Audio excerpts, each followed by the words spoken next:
A fin de semana foi intensa tamén para os servizos de emerxencias do Concello de Pontevedra. Falamos de que caeron 45 litros por hora, que é unha animalada, é unha barbaridade, se temos en conta que 25 litros deles caíron xuntos en 20 minutos.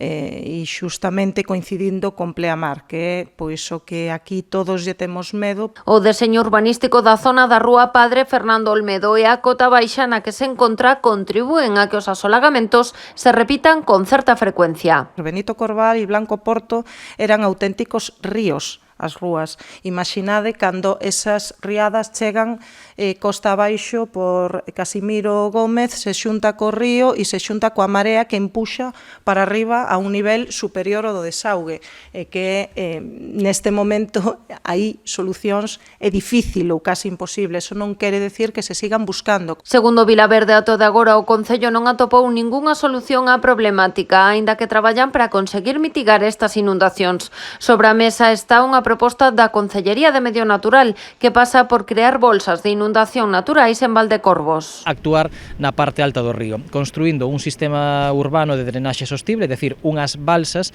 que actuarían estéticamente como lagos no entorno do paseo de Valdecorvos, pero que na práctica técnicamente son unhas balsas que son capaces de asumir as enchentes do río nos días de moita choiva. O proxecto está a ser avaliado a día de hoxe por Augas de Galicia para analizar a súa viabilidade. De tal maneira que cando o río de Valdecorvos incrementa o seu caudal e a marea está chea e, por tanto, non é capaz de desembocar no río Lérez, esas balsas asumen ese exceso de auga, evitan que o río se desborde na Rúa Padre Fernando Olmedo e no entorno do Estadio da Xuventude, e no momento no que a marea baixa e o rego de Valdecorvos xa pode desembocar libremente no río Lérez, as balsas devolven esa auga ao río, desembocan libremente no Lérez e evitamos, por tanto, que se produzan esas inundacións. Segundo Puente, esa actuación tería un custo aproximado de 700.000 euros.